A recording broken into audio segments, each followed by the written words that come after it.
Chapter 8 Respite on Ajax. The weeks went by on Ajax quickly. As Varen's wound healed, he took to coming out on the Medicae facility balcony every evening. The facility was set on a rise overlooking the Hythian wetland. From the foot of the ridge, expansive marshes stretched as far as the horizon. Like everything in Ultramar, the marshes were well managed and thoroughly exploited, dotted with agriculture facilities and helical turbines that chopped at the wind soothingly despite its tended nature. Despite its tended nature, the area retained a hint of wildness. A healthy ecosystem thrived there amid the Ultramarian industries. The hospital was well sited. The brutality of the era had eroded much of humanity's gentler qualities, but the Medicae of Ultramar had enough insight remaining to appreciate the healing potential of calm, natural spaces. The night drew in, fragrant with the damp smells of falling leaves and the last seasonal growths before winter. Out over the marshes, birds wailed shrill laments for their summer homes as they wheeled away towards the equator. Meadows fringed the reed beds, and children ran through them waving switches, driving bovids home for the night. Their shrieks were as piercing as the birds. The hot breath of the cattle snorted out in miniature, short-lived storm fronts. Peace reigned. It was bizarre to behold. Varens thought never to see peace again. Varens leaned on the parapet, letting himself relax. His fear was lessening. He no longer expected death to come at any moment, though he wasn't sleeping well. Nightmares had him screaming himself awake in the late watches. The balcony sat atop the hospital portico before a recessed entablature, an unusual arrangement that did not, to Varen's eyes, quite work. Although the site was well chosen, the architecture of the hospital did not respect Ajax's garden beauty. The architect's interpretation of Ultramarian aesthetic mores was somewhat clumsy, and the hard lines of the hospital stood out jarringly on the soft landscape. The marble's cold luminosity added to the chill of the evening, further setting the building apart from the damp, wide landscape of muted browns and greens. Varens shivered in his hospital shift, but he didn't want to go back in, not yet. The cold of the tiles through his thin slippers reminded him he was still alive, and the itchy tightness in his wound, until recently so hot and sore, told him he would soon be whole again. Out on the balcony he felt like a man, not like a patient as he did when he was in the healing halls, or worse, like a number. To the logisticians of the Departamento Munitorum, all men were numbers, as dispassionately expended as bullets. Varens relished those rare moments when the war and the needs of the Imperium retreated apace from the forefront of his mind. Those times when he might simply be. Once healed, the men had a few days of peace before they were returned to the war and became numbers again. Numbers transferred from one column on the balance sheet to another, from sick to well, from resource drain to asset. Few had many months of life left beyond their return, for no one lived long in these awful times. Upon the fringes of Ultramar, monsters stalked. Worst of all were the heretic Astartes and their lords, the the traitor sons of the Emperor himself.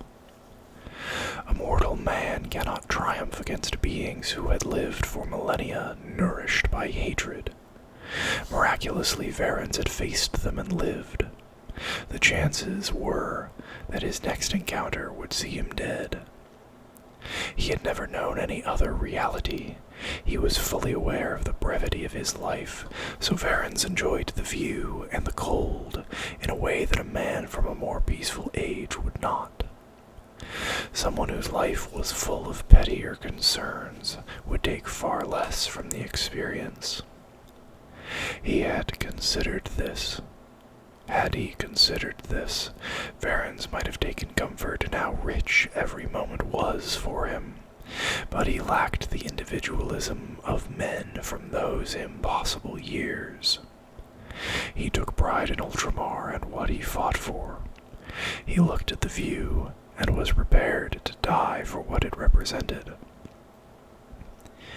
Humanity finds a way to live even in the face of death, he whispered to himself. What was that, my friend? Said a gruff voice. Varens started from the balcony rail. The speaker was a barrel-chested man, with a thatch of red hair, peppered gray, sticking up from his shift front. An unruly beard covered his chin, matching the band of hair circling his bald scalp. Didn't hear you coming, said Varens, and that is a surprise. The man had a heavy build. Do not be fooled by this. The man slapped his ample belly with both hands. No one ever hears me coming. It's a knack I have. What were you saying there? Something our priest says a lot, Varens said. The newcomer looked at him for elaboration, but Varens was embarrassed to be caught in so personal a moment, though the sentiment was an approved one, and offered nothing more.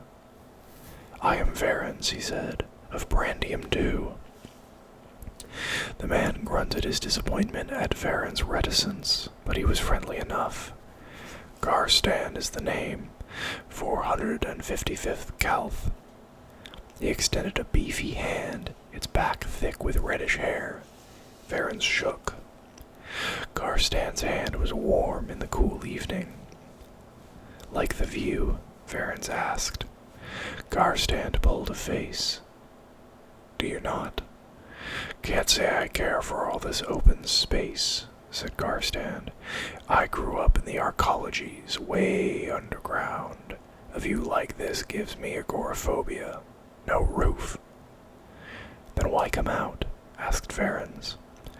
I need a break from the groaning of sickly men, said Garstan ruefully. Varens nodded. It's quiet out here. Too quiet. It's better than the war. Maybe for you, said Garstan. I want to get back to the fighting. I don't like kicking my heels while good men are dying. It doesn't seem right to be taking in the view while my laser gun could be burning hot in my hand. All this looks pretty enough, but nothing's right here. Nothing's been right anywhere since that. Garstan jerked the crown of his head skywards without looking up. The rift. Varens glanced at the sky. The great rift was visible a third of the way up the heavens as a purple smudge. The rift was light years away from Iax, but its baleful influence was felt everywhere across Ultramar, and to look upon it too long hurt the eyes. Don't look at it, boy, said Garstan. No one should willingly look. Varens frowned. It doesn't make a difference, he said. It'll be there whether we look at it or not. War goes on like it always has. We're still fighting. The Primarch leads us. I don't see the rift makes much difference. When I was a boy, my great-grandfather told me about the times before it opened. He was an auxiliary. He served all over the Segmentum with the Astra Militarum. When we still sent regiments out, you mean? We don't do that anymore, do we? Said Garstan. Too much going on here in Ultramar for us to spare the men. He shuddered. Just don't look at the rift. It's forbidden. Garstand made the sign of the Aquila hastily over his heart. Everything's forbidden, said Varens. Who's to see whether I look at it or not? He peered pointedly up and down the balcony, letting the chirring of insects take the place of speech for a moment. It's not the sanction of commissars you should be afraid of. Look at it too often, you'll have nightmares, bad dreams. Everyone has nightmares, said Varens. I do every night. Not like the ones you'll get here if you stay too long, said Garstand nervously. I've heard things. Talk of bad dreams that have whole wards of this place waking up screaming. Things aren't right. The eye of evil is upon this place. Varens had not wanted company, especially not of this sort. His mood was spoiled. He had nightmares enough to contend with, without hearing talk of more. Good night, Garstand, he said. Wait, said Garstand. He caught Varens by the upper arm. I fought them too, you know. They're a Astartes. They have some plan, they always do. The warp looks here and hungers. We should not look back. Never. You fought the Plague Lords, said Varens. Garstand nodded. I did. Believe me, awful things I've seen. Out near Tartella, before that fell. I fought them too. Some of Garstand's previous bonhomie returned. Then you're a member of a select group. They do not show themselves often, you know. There's not so many of them. They prefer the dead, or those whose minds they have turned to do their work for them. I have seen that too, the walking dead. But after a time on Espander, the Plague Lords came more frequently. Small groups at first, then in greater numbers. The last time, there were 20 or more. I thought they would kill us all, but when they got into the trench, they disappeared. Garstand nodded along with Varens' word in agreement. How could he know? Varens felt a stab of annoyance at him. The same happened to us. There were only 7 of them. They attacked, they slew, then they vanished. His eyes widened, in the lumen light spilling out from inside. Varens saw the whites had an unhealthy yellow cast. Just like on Espander, Varens said uneasily. Were there any Adeptus Astartes near your unit? Space Marines? None. The same, said Garstand. And I met another man, Rusin, with a similar story. He was on Aether. He said the Plague Lords came at his position, and they fought, and just before they killed everyone in his building, they just disappeared. Why do you think they did that? What? Said Varens. Thinking about it made his head spin. He wanted to be left alone, but Garstand was oblivious to his quickening breath and shaking limbs. Why did they come in such small numbers? Why did they vanish? Did you kill any? Several, said Varens. I think. I don't know. There's something to it, don't you think? A soldier sees coincidences in everything, said Varens. Death makes us suspicious. Garstand pointed to the great rift, his beard bristling. There are no such things as coincidences. Do you want to meet him? I think it would be a good idea. We could compare our experiences. There's something going on here. How can the Plague Lords raise the dead so easily? Sorcery, Varens, sorcery, and it is everywhere.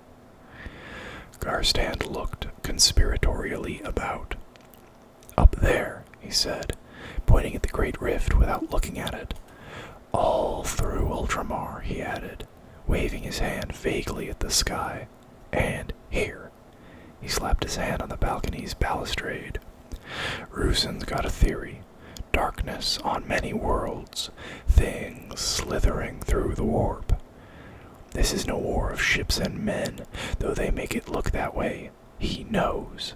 They can, he says. They can get in your head. They can use us somehow. Garstand went pale at the thought, his gaze distant and eyes furtive. Come and meet him. Varens felt lightheaded, like he wasn't getting enough oxygen. Garstand wasn't making any sense. Meet who? He said quietly. Roosin, said Garstand. Meet Roosin. Perhaps there are more like us, those who can have faced the Plague Lords and lived. Perhaps we can find them. Perhaps we can figure out what's going on. Varens wanted nothing to do with the idea. There were Plague Lords everywhere. The Death Guard, an ancient hatred from ancient days. They had ships. They sailed the void and the warp. That was how it worked. A memory overtook him of a monstrous man, corrupt with disease that should have killed him many times over, his face covered by a rotting respirator, his armor leaking pus. Varens had fought him, and others that had vanished into thin air. No, he said, far more loudly than he had intended. He didn't want to think about it. He wanted to enjoy this brief peace. Time would come soon enough to face the enemy again. He had no desire to revisit his memories. Any more of this, and he would have ended up like a bolus. He could not articulate any of this. His throat wouldn't let him. Good night, Garstand, he managed, the words coming out far harder than he had intended. The friendliness went from Garstand's face. He let go of Varens and stepped back. Suit yourself, he said quietly, and there was something absent in his slack face. For all his dislike of the view, he tucked his bearded chin into his chest and looked away from Varens, out over the marsh. Varens hurried back inside, suddenly weak